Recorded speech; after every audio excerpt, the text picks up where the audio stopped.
MRTP का governing body बोल रहे हैं? Yes ma'am. एक यस मैम, एमआरटीपी कमीशन और डायरेक्टर जनरल।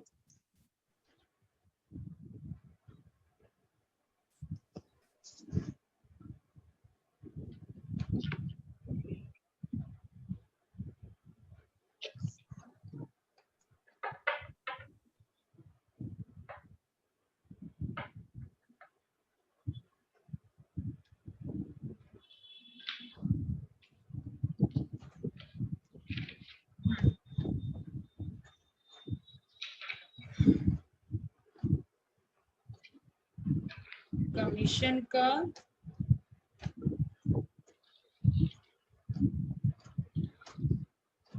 एमटीपी तक हो गया, ये गवर्निंग बॉडी, ये दोनों समझना है। Yes ma'am.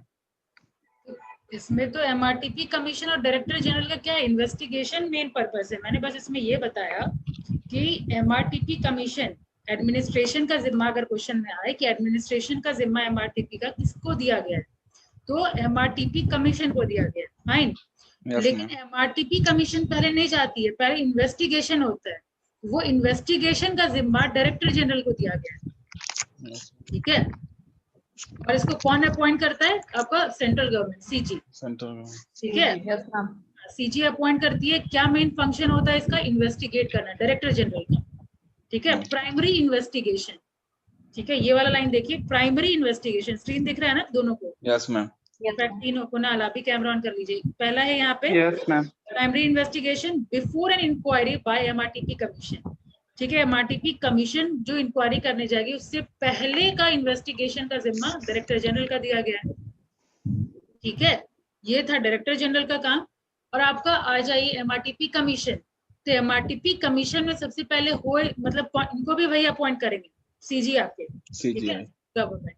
अब कितने लोग कंसिस्ट होते हैं, तो पहला है कि एक चेयरमैन होते हैं और मेंबर 2 से लेके 8 के बीच में रहेंगे, यानी 2 से कम नहीं, 8 से ज्यादा नहीं, ठीक है। और उसकी रही बात क्वालिफिकेशन की बात, हाई कोर्ट क्वालिफिकेशन, जो हाई कोर्ट और सुप्रीम कोर्ट के जज का जो क्वालिफिकेशन होता है, सेम क्वालिफिकेशन होगा एमआरटीपी कमीशन का, ठीक है।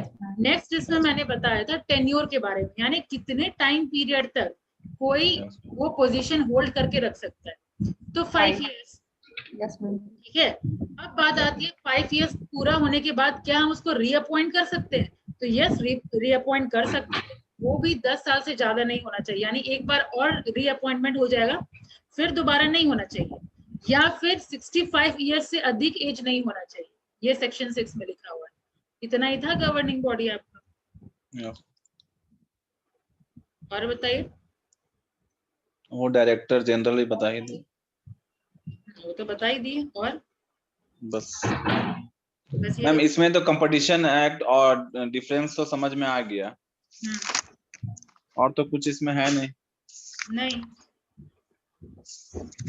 और वो भी आप एग्जाम में ज्यादा फोकस करिए, एमआरटीपी पे ही आ रहा है, कंपटीशन और इसका डिफरेंस ही जस्ट कर लेंगे हो जाएगा, बाकी उससे ज्यादा मैंने आपको बता दिया सीसीआई वगैरह के बारे में, यस मैम, ठीक है। बाकी एग्जाम पॉइंट ऑफ व्यू से सफिशिएंट है, ज्यादा है। एमआरटीपी क्लियर है मैम, कंपटीशन एक्ट थोड़ा सा। हाँ, लास्ट में जो क्वेश्चन भी जो पूछा है, आप मॉड्यूल पलटाएंगे और सबसे लास्ट में जो क्वेश्चन देखेंगे, वो भी सारा का सारा क्वेश्चन एमआरटीपी से ही है। यस मैम, है ना? Yes ma'am, yes ma'am. और क्या बोल रहे हैं हमें, कंपटीशन एक्ट से क्या पूछे, कंपटीशन एक्ट में क्या थोड़ा सा मैम वही डिफरेंस ही मुझे ज्यादा पता है, और कुछ मानने की सीसीआई वाला थोड़ा सा उसमें है, वो सब है आपको पता। फंक्शन पता करना है, ठीक है। आपको कंपटीशन एक्ट में सबसे पहले कंपटीशन का डेफिनेशन मैंने बताया, यस मैम। पॉलिसी और लॉ के बीच में डिफरेंस बताया, क्या ऑब्जेक्टिव है कंपटीशन एक्ट के पीछे, गवर्नमेंट क्या सोचती है, वो कंप्लीट ऑब्जेक्टिव आपको पता है, ठीक है। उसके बाद मैंने क्या बताया था, सीसीआई को कैसे अपॉइंट करते हैं, ठीक है, कौन अपॉइंट करते हैं, कितने मेंबर्स होते हैं, ठीक है। और क्या बताया गया था, उसका हेडक्वार्टर कहाँ होगा और कौन डिसाइड करता है, बाकी ऑफिसेस कहाँ होगा, ये कौन डिसाइड करता है, ठीक है। इसके अलावा टेन्योर भी मैंने बताया है। Yes ma'am.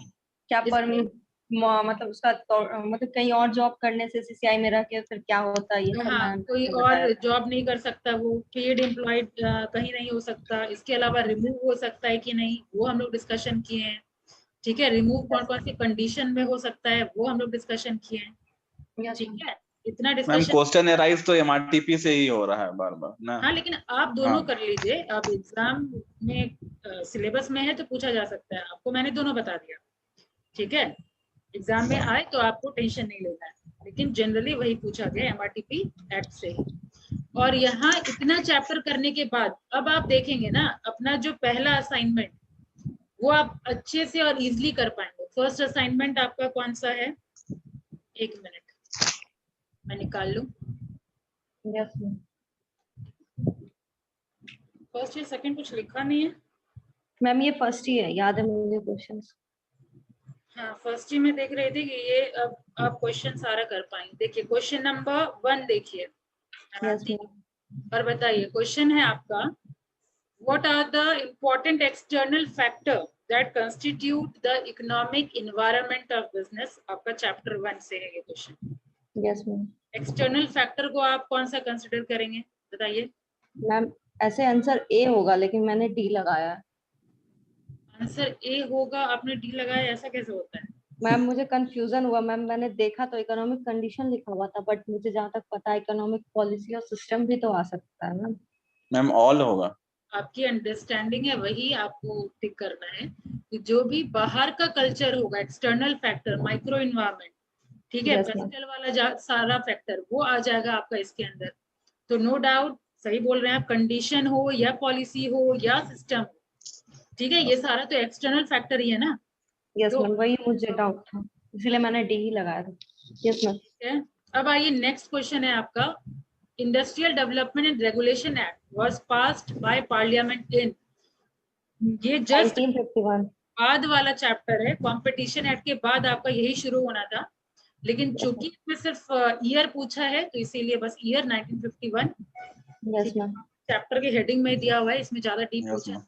ये भी आप कर पाएंगे। अब नेक्स्ट क्वेश्चन, ये भी इजीली कर पाएंगे। बताइए कुणाल, आप बताइए। मैम कुणाल बताएगा।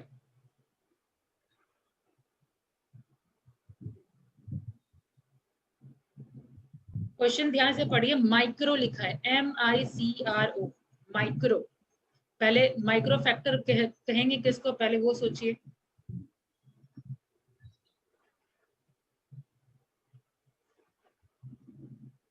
तुरंत कैमरा ही ऑफ कर लेते कुणाल आप। बताइए हामिद। मैम गवर्नमेंट पॉलिसी होगा। मैम डी होगा। फैक्टर को आप डिफाइन करिए। Ma'am macro factor ma'am internal हो गया ना वो। मैम मुझे डी लग रहा है। इंटरनल हो गया।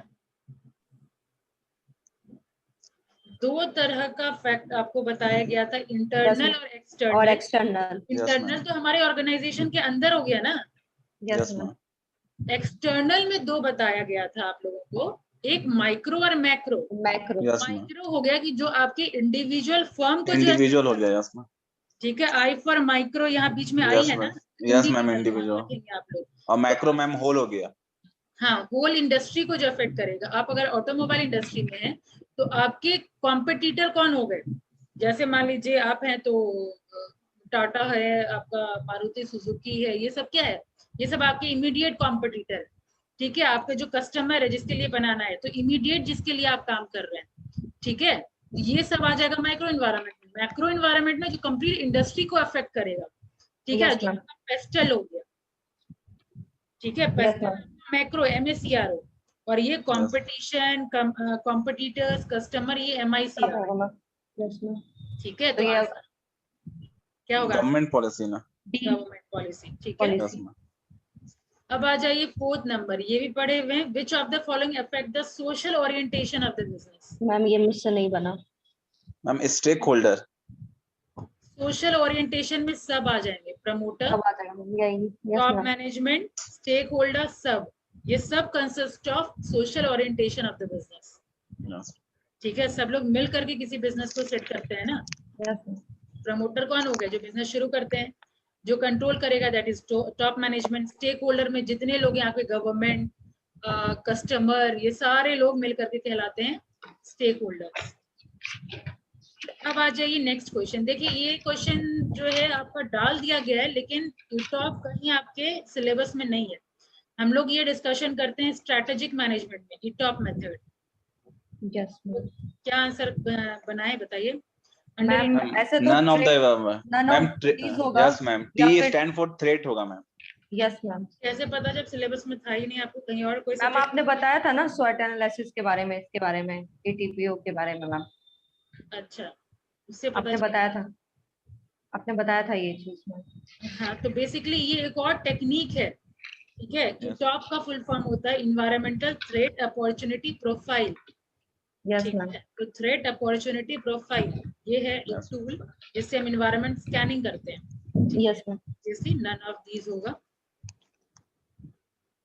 अब नेक्स्ट क्वेश्चन है, विच of the following forms the element of culture?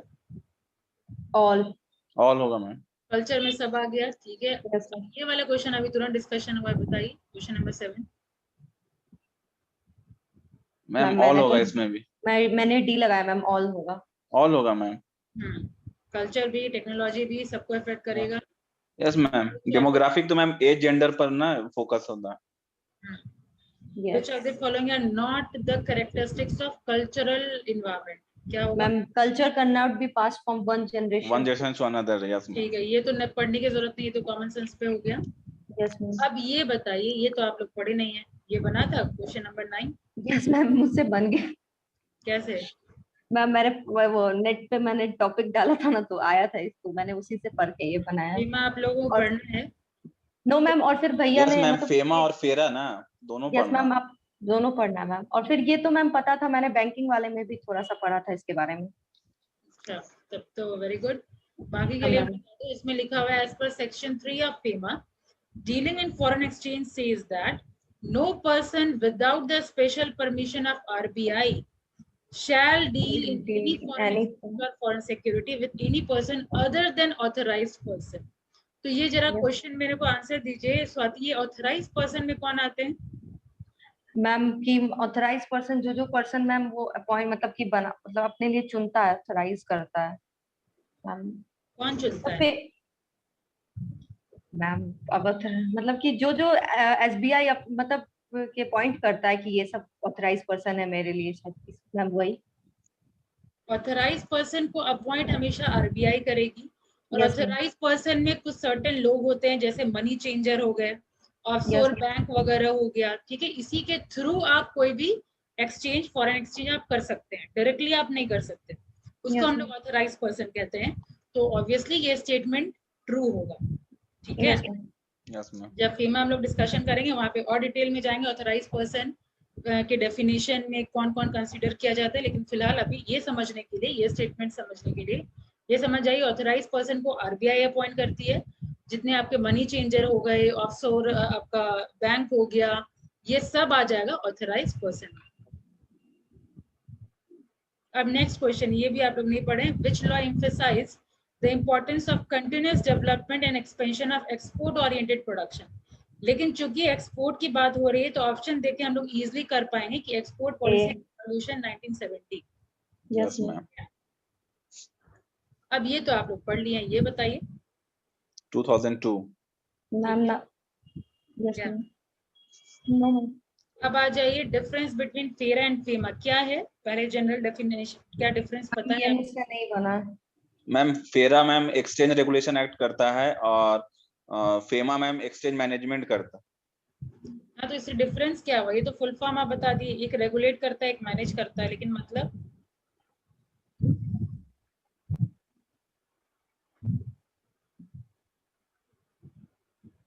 Ma'am उतना तो नहीं पढ़ा।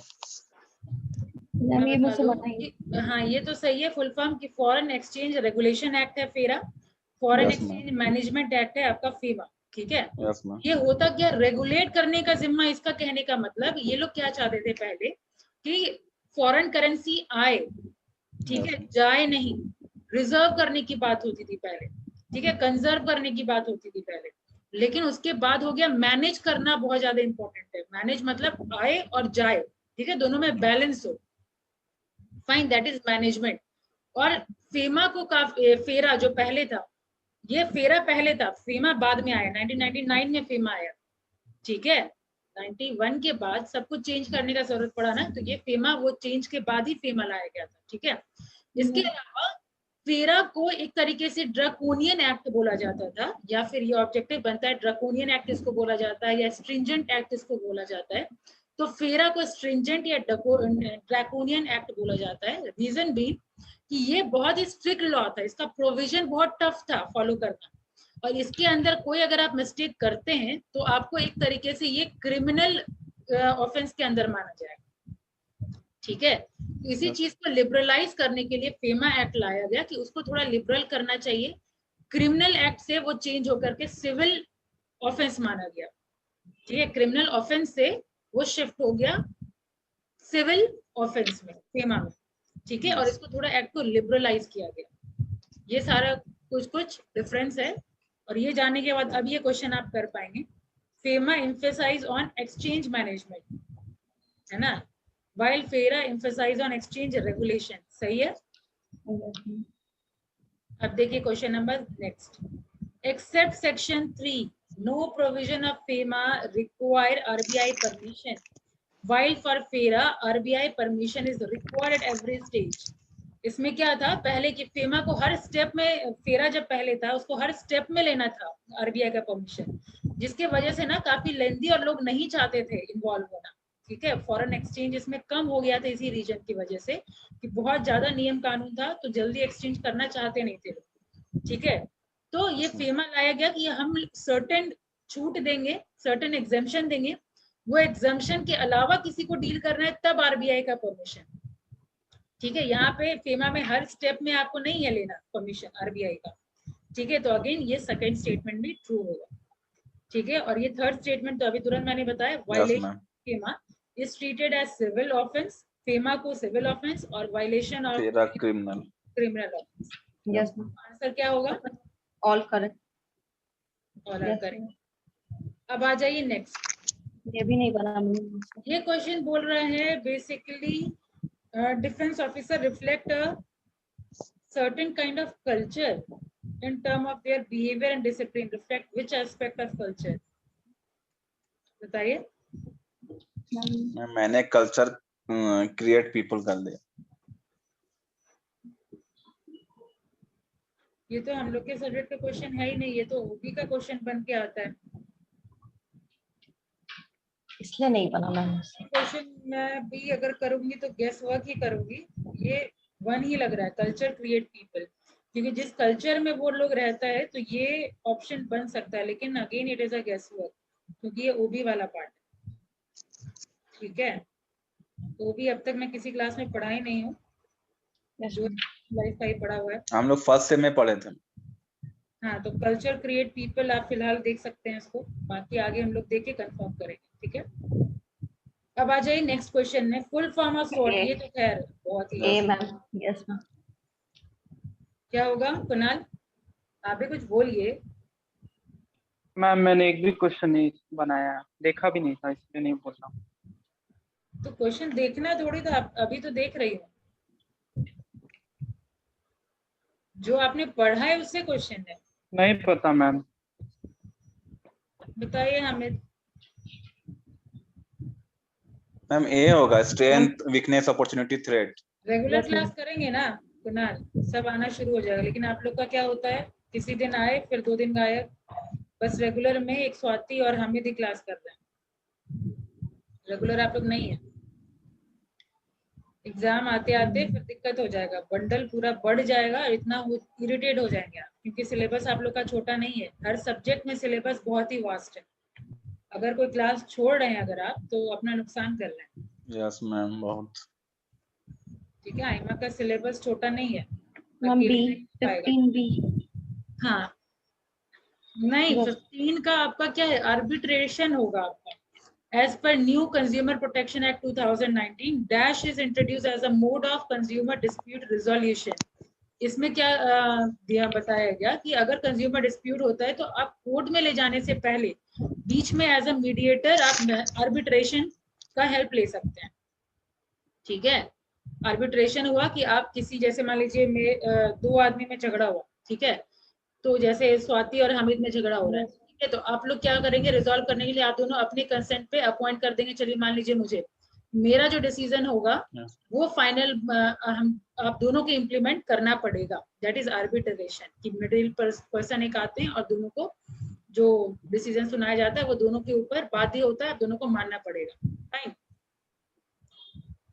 Yes ma'am. अब 15 है मैम। हाँ 15 का A. Ma'am Dutt committee. Ma'am Dutt committee एकदम आपका फैक्चुअल क्वेश्चन है।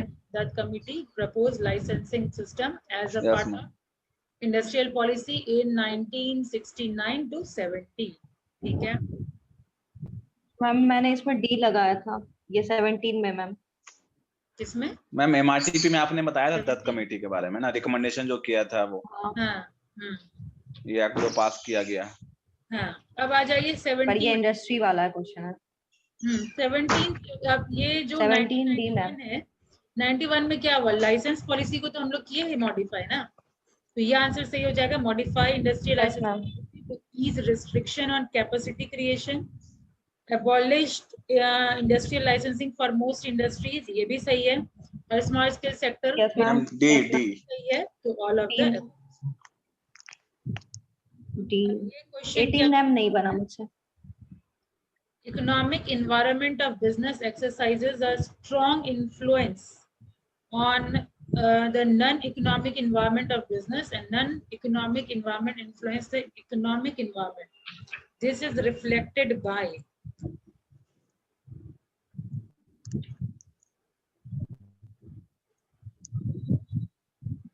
environment scanning। हम गैस ही कर सकता है, मैंने एनवायरमेंटल स्कैनिंग ही। इंटरैक्शन मैट्रिक्स तो नहीं होगा, कैरोस ये भी नहीं होगा।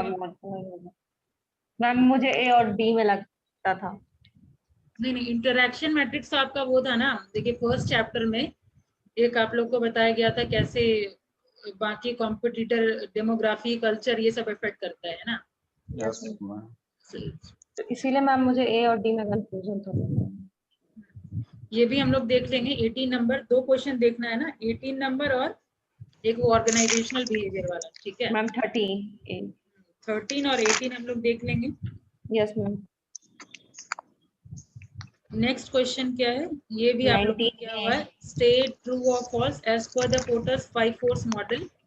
ये तो किया हुआ है, आप लोग बता देंगे इसे, बताइए। True ma'am. A 5 force model in low competition and high potential for profit, true है। कैसे true है कुणाल? No idea? बताइए आप लोग कैसे ट्रू है ये। पहले 5 फोर्स में आता कौन कौन है वो बताइए। Ma'am threat of new entrants, bargaining power, supplier हो गया, और थ्रेट ऑफ सब्स्टिट्यूट हो गया, और existing of industry rivalry ma'am.